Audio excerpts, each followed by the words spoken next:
Hello and welcome to the Scholar Circle, scholarcircle.org. I'm Maria Armoudian. California's recall process is broken. It may well be unconstitutional and undemocratic. With the upcoming recall election, we'll explore these issues and discuss potential reforms. I'm Doug Becker. On Tuesday, September 14th, California voters are tasked with choosing whether to recall their current governor, Gavin Newsom, and replace him with one of 46 candidates of varying experience and seriousness. This process has uncovered a serious challenge to the governability of the state based on, ironically, its progressive history and mechanisms that were originally seemingly put in place to ensure democracy. But from a wide-ranging practice of the use of state-level propositions to this admittedly bizarre recall process, the state faces a governability crisis. On today's show, we will discuss the recall process, whether or not it's constitutional, whether or not it's democratic, and whether this process, again, intended to promote direct democracy, is actually undermining democracy within the state. Our guests are Erwin Chemerinsky, Dean and Jesse H. Choper Distinguished Professor of Law at UC Berkeley Law School. He's the author of We the People, a progressive reading of the Constitution for the 21st century, and his latest Presumed Guilty, How the Supreme Court Empowered the Police and Subverted Civil Rights. And Henry Brady, the former dean of the Goldman School of Public Policy and professor of political science and public policy at the University of California, Berkeley. He's the co-author of Unequal and Unrepresented, Political Inequality and the People's Voice in the New Gilded Age, and the Unheavenly Chorus, Political Voice and the Promise of American Democracy. Thank you both for joining us. Erwin Chemerinsky, I will start with you. Is this recall process, is it even constitutional? I think the process that's set out by the California Constitution violates the United States Constitution. If Gavin Newsom loses in the recall election, it's likely that 48 or 49% of the people will want to stay as governor. On the other hand, when it comes to the second question on the ballot, according to current polls, the person to be chosen will get about 18%. So what we'll end up with is a governor favored by 18%, chosen over someone favored by 48 or 49%. Not only is that nonsensical, but it's also unconstitutional. My colleague Aaron Edlin and I wrote a couple of op-eds explaining this. The Supreme Court for over half century has stressed one person, one vote. Everyone should have an equal say in determining the results of an election. This is an election to decide who's the governor. To allow 18% to control over the wishes of 48 or 49% is inconsistent with that constitutional principle. And so with that in mind, Henry Brady, is this democratic? It's not democratic either. And part of what Erwin just said shows you that. There's just so many peculiarities to this law. It is the easiest recall procedure amongst all the 19 states that even have recalls. And second of all, it's got this bizarre situation where you have the two questions. Only Colorado does it the same way. And let me just go through that quickly, what that involves. First, how easy it is. In 8 states, you have to actually say that the governor has committed some malfeasance, or he or she is incompetent, or something that really indicates something really bad about the governor.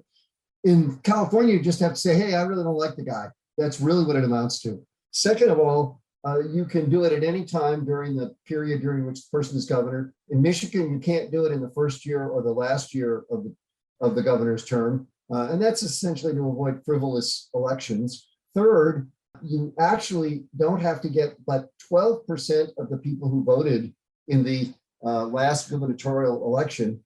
And most states go to about 25%, 11 of the 19 states. So that's a really low figure. And then finally, you have a situation where you, as I said, you can choose your timing such that you can actually choose a time where you can get the election held, as it is being done right now, when there's going to be low turnout. In essentially choosing a time when there's going to be low turnout, you ensure that only the very, very intense people, and that tends to be the people who are unhappy about the result of the last gubernatorial result, that they're going to vote. Whereas those folks who were pretty happy with the governor and felt that the governor was just fine, are less likely to vote. And so the net result is that in all those ways, this is undemocratic, just in terms of getting it on the ballot. And then we got this ballot, which leads to the situation that Erwin described, where the governor, sitting governor, could get literally just one vote less than 50%.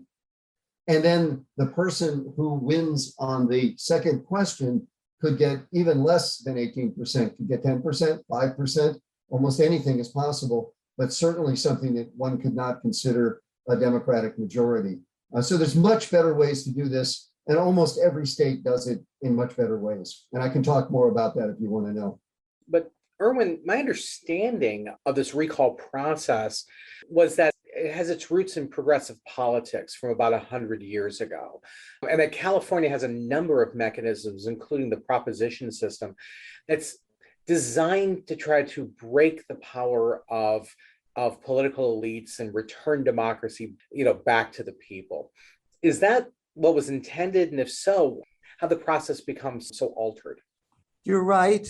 The recall procedure, like the initiative process, stems from the progressive era. It was a way of empowering the people. I think it's important to note that until 2003, there hadn't been a recall of a governor. And so people didn't focus on how this was set up by the California Constitution. Some of the problems are in the California Constitution. Some of the problems are in the statutes that implement it. So Henry's right. It takes only 12% of the voters in the last election to get a recall on the ballot. In most other states that have recalls, it's 33% or even 40%. That's the statutes. I think that after the last recall election, people just didn't pay attention to it, didn't cure the process. And my hope is that whatever happens on September 14th, we're going to take action, at least to amend the election code to change the procedures that can be modified that way. But I would hope we'd also change the California Constitution to create a much more rational process. I don't think it's reasonable or necessary to end the recall process, but I think Henry has outlined the kind of reforms that we need, both in the statutes and in the California Constitution. So when you're talking about the 12% threshold, is that the number of signatures that's required in order to trigger the recall? Because I know one of the things that's been striking to me is this is not the first attempt to even have a petition to recall Gavin Newsom, correct? That there have been numerous petitions and that this one just happened to take hold?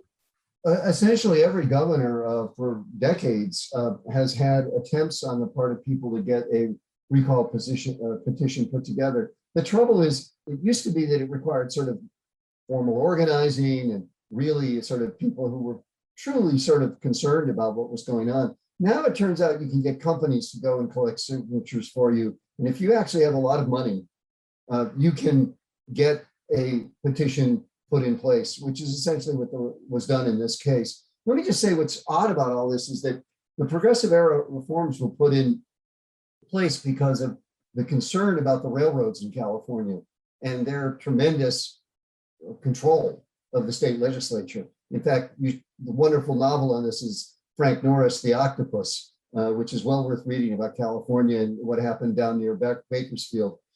At that time, the only way that popular will could be expressed would be through some kind of populist movement where people got together, and it really was a way to stop the corporations from having so much power. But now it turns out actually it's been turned on its head. A lot of these mechanisms turn out to be ways that corporations or intense parties can have a way to overturn processes that were truly democratic. And that's really not what they were meant to do. And so it's not just that it's a very odd statute and a very odd way to do things. It's also that it turns out it just doesn't do what it once was intended to do. Erwin, if we go back to this question about financing, that is what's really striking me, because again, the progressive era was really about trying to break the financial powers through some sort of popular movement. But it seems that's been one area this has really been turned on its head, that this opens the door where some well-financed campaign is able to hire these firms. And those of us out here in California know that there's a kind of cottage industry of people who just kind of are always around asking for signatures to put something on a ballot. Is this really been driven by a pretty small number of sort of moneyed interests? Yes, I think you've got to realize that in this instance, the recall is an effort by the Republicans to gain the governorship, knowing that they're extremely unlikely to win in November 2022. It goes to something that Henry was saying, that if this was on the ballot, the next regularly scheduled election, given the Democratic versus Republican registration in California right now, Gavin Newsom would clearly win. The Republicans don't perceive it's likely that they will have a candidate who can defeat Gavin Newsom. And it's not very far from now, just 14 months from now. So their strategy is have a recall on a random Tuesday in September, that those who oppose Gavin Newsom are much more likely to turn out to vote. And this gives them a chance to be able to win the governorship that they otherwise couldn't do. One of the things that troubles me statewide is the impetus of those who lose, sometimes in a close election, to then try to undo that by a recall. So we're seeing in Los Angeles County the effort to recall Los Angeles District Attorney George Gascon, who won in a close election. There's a recall effort in San Francisco with regard to District Attorney Chase Boudin. It was just a couple of years ago that we had a recall of a judge in California for the first time since the early 1930s, because people didn't like his sentence in a particular case. One thing that I would like to see, in addition to increasing the number of signatures, is requiring bipartisan support to get a recall on the ballot. If you think about a meeting under Robert's Rules of Order, you have to vote in the majority in order to ask for reconsideration of a decision.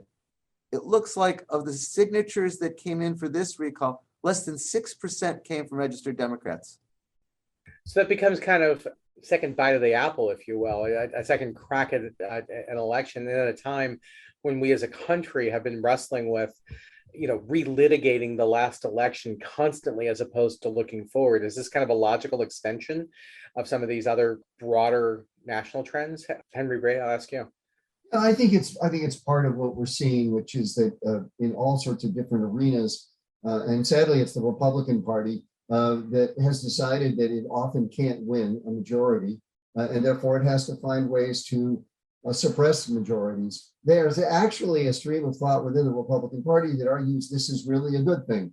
And the stream of thought goes along the lines of, well, there are the people who are the good and the smart and the thoughtful people. And those people should be ensured that they can get a chance to have disproportionate influence, because you certainly don't want the people who aren't so good and so thoughtful to be voting. It's a very, how can I say, discriminatory kind of perspective on democracy. Democracy, from my perspective, means that everybody has the right to vote. And I believe that really strongly. It may be true that there are some people with more education and know more about some things than other things. But what people individually do know is they know about their own concerns and interests. And it should be the case that they get a chance to express those concerns and interests in a system that's not rigged so that their concerns and interests are simply not recorded. And that's where we are right now. We've got a situation where the Republican Party simply doesn't think that there's a group, that they think a certain group of the population do not deserve, for various reasons, to have their concerns recorded in elections. And I think that's horrible for democracy. And in fact, it leads us towards something more like autocracy, or at least an aristocracy, where certain people have many, many, many more rights than others. You listen to Scholar Circle, scholarcircle.org.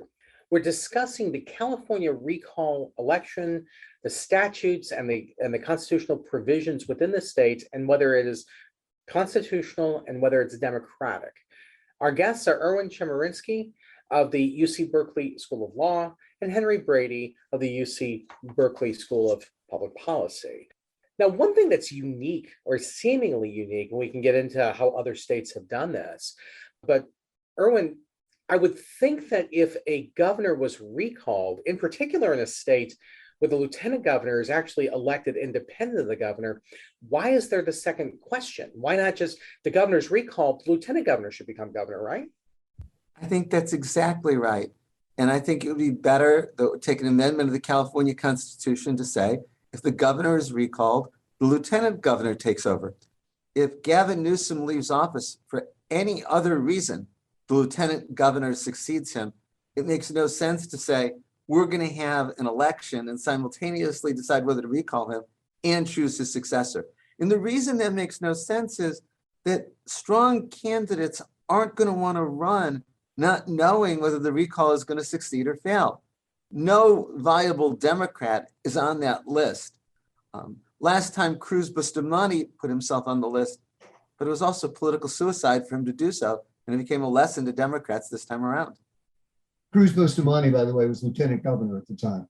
Yes. So he was at least on the list, but as you say, it was the end of his career. But one of the things that kind of saved the 2003 process and at least carried some vestige of legitimacy is the fact that the candidate that got the most votes for governor, Arnold Schwarzenegger, actually got more votes than Gray Davis. So that argument was undermined. That's not likely to happen this time around, is it, Henry? No, not at all. As Erwin said earlier, that right now, and just to give some basic figures, the state's about 47% Democrat, and it's about 24% Republican. So to begin with, it's a very highly Democratic state. Second of all, the polls show very clearly that at least right now, it looks like likely voters, about 55, 56% will vote no on the recall and therefore endorse Gavin Newsom. Now, it's possible because of low turnout and other problems that just could fall slightly below 50%. But then you go to the candidates on the list, and the highest figures for the people on that list are Larry Elder, and nobody's shown a MIA poll that has more than about 25% for Larry Elder, and it's likely he'll get less than that. And so, in effect, what Gavin Newsom could get twice the vote against the recall that the person who ends up as the governor, if Newsom falls short of 50%, and then the person who then gets the most votes on the second question. That's just really crazy. There's one other thing, Erwin, about this process that has left me kind of scratching my head, because certainly a lot of the grievances against the 2020 election that the Republicans had leveled is that the rules changed as a result of the pandemic, that there was an expansion of vote by mail, et cetera. But on this recall election, didn't the same thing happen where there was an extension given to secure enough signatures? And if I remember correctly, the pandemic was actually cited as a reason for that, right? That's exactly right. And many believe that Gavin Newsom made a mistake in not objecting to that. I would go back and I question the premise you started with, that there had been those kinds of changes with regard to the 2020 election. In fact, the Supreme Court prevented the federal courts from imposing changes that I think should have been done to facilitate voting in a pandemic. But yes, as to this recall election, the court extended the time for getting signatures, and Gavin Newsom, maybe out of a commitment to democracy, maybe an error, didn't object, and it made all the difference. Yeah, and by the way, California already has one of the longest periods you can collect signatures, which is 5 months, whereas most states are at 2 or 3 months. So that's just another way in which it's very easy to get a recall petition on the ballot. And why do you want to make that hard? Well, you want to make that hard because you just don't want frivolous groups putting forth petitions for recall. Recall is a very serious thing. And we want to make sure that, in fact, there's a significant group of people who feel that there's a problem before we go and have an election. And by the way, it's also very costly. We're talking hundreds of millions of dollars to have this election. And Henry Brady, to follow that up, you talked about how other states have done recalls. What are some of the more standard practices that other states have? I mean, obviously, a couple we could probably predict is the lieutenant governor becoming governor, but are there some other kind of standard practices? Yeah, so the two major practices are the lieutenant governor becoming governor. The second practice is that you just have a unified ballot. And whoever gets the most votes, that's the person that wins. You don't have this two ballot scheme, which, as I say, we only share with Colorado. And it is a very, very strange scheme given the way it can work out. So does that mean then, in that case, Gavin Newsom would be on the ballot? And if he got on the ballot, he would win? There'd be one ballot. It would be a whole list of people. There'd be Gavin Newsom and a lot of other folks. And you could choose which of those people you would vote for. And presumably, again, suppose Gavin Newsom ends up getting less than 50%, but he gets 48%. And the second choice person, Larry Elder, say gets 25%. Well, then Newsom would win because he got 48 and Elder got 25%. Furthermore, you could even think about doing ranked choice voting And so in that case, you could eliminate people who get small numbers of votes, reallocate those votes, and eventually get to a majority so that we actually have a majority result. It's perfectly feasible with modern computers and modern voting methods. I'm not so sure, by the way, Erwin, it'd be interesting to discuss whether it should be the lieutenant governor or whether it should be the method I just described, where you have one unified ballot. If we want to keep the recall system, what would make this more democratic, Erwin? I think we will keep the recall system. I think there is a chance we could get people to amend the Constitution, get the legislature to change the statutes. I don't think that it's likely that people would vote themselves out of power and eliminate the recall. One possibility is just to have the lieutenant governors see the governor. Another is what Henry suggests of a unified ballot. But I also think over the course of this half hour, we've identified many other changes that there need to be. Increase the number of signatures that are necessary to get a recall on the ballot. Shorten the amount of time for gathering those signatures. I'd like to see some requirement for bipartisan support, meeting a certain threshold of registered voters from both parties. Have the recall held at the next scheduled election, not, as I said, the random Tuesday in September. Change who succeeds the governor if there is a recall. And I'm ambivalent whether it is the lieutenant governor or a unified ballot.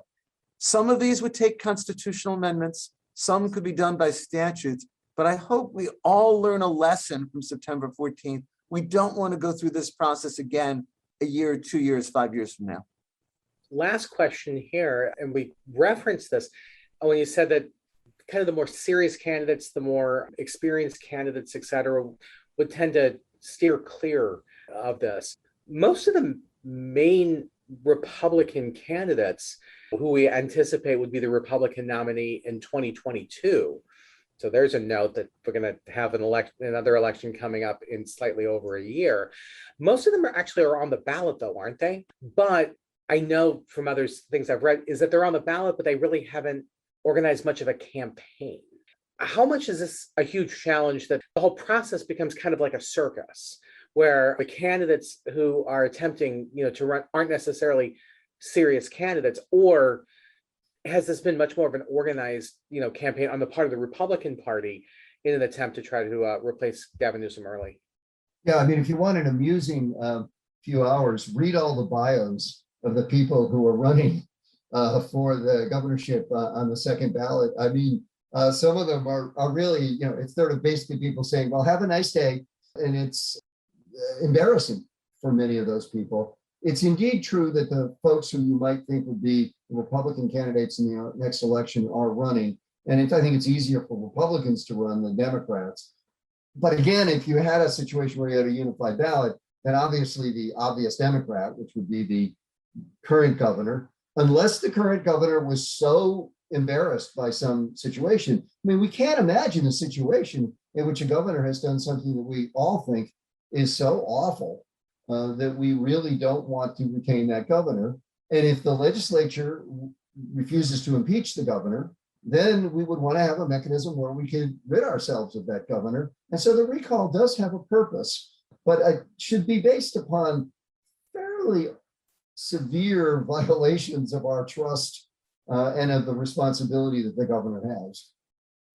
And of course, as a reminder, we've seen a governor acting in a way that was deserving of being removed, and New York was fully capable of getting rid of their governor without going through this recall. But the recall, especially when you have, as we have, highly democratic legislatures, you could see a circumstance where it's possible that, although in New York they actually acted responsibly, but it's possible that they might not in California for some reason, in which case you would want to have the additional opportunity to bring the people into the situation so that in fact you could rid yourself of that person. But it has to be structured so it's the last resort. Where the other mechanisms don't work. What we do in California is make it so easy. It's not a last resort at all. It's a chance for a political party that couldn't otherwise win to try to use this mechanism, or for those who lose a close election to try to undo it. Now, if the likely outcome of this election, if the polls are accurate, that Newsom ends up not being recalled. And we come to the conclusion that this was just a big waste of time and perhaps even more so of money. Do you anticipate that there's going to be a desire to try to change the Constitution? Or is there going to be kind of a sense of, hey, we survived this one, so there's no need to change the process, Henry?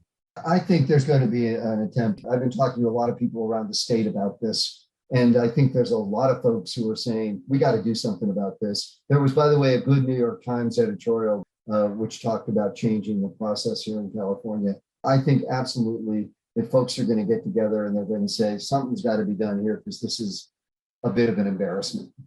And Erwin, sort of the last word here. Is the lesson here that something that was intended to be a process of direct democracy can always be manipulated by moneyed interests to try to serve their own interests? Or am I being too cynical about the whole process? Yeah. I'm uncomfortable generalizing. This is a process that was created over a century ago. I think the most that I would say is there can often be unintended consequences to things that are set up. And I don't think anyone, when they created this process, envisioned the type of situation that we're facing right now, that you could have someone end up with 48 or 49% of the voters wanting the individual to stay in office and a candidate favored by 18 or 20% replacing them. We've seen that's a realistic possibility, even if it doesn't happen. I agree with Henry. It's got to be the impetus for reform. And with that, I want to thank our guests. We've been discussing the constitutionality and the democratic implications of the California recall process and the upcoming California recall election. Our guests have been Erwin Chemerinsky, Dean, and Jesse H. Choper, Distinguished Professor of Law at UC Berkeley Law School. He's the author of We the People, a progressive reading of the Constitution for the 21st century, and Presumed Guilty, How the Supreme Court Empowered the Police and Subverted Civil Rights. And Henry Brady, former Dean of the Goldman School of Public Policy and Professor of Political Science and Public Policy at the University of California, Berkeley. He's the co-author of Unequal and Unrepresented, Political Inequality and the People's Voice in the New Gilded Age, and The Unheavenly Chorus, Political Voice and the Promise of American Democracy. Thank you both very much for joining us. Thank you. Thank you.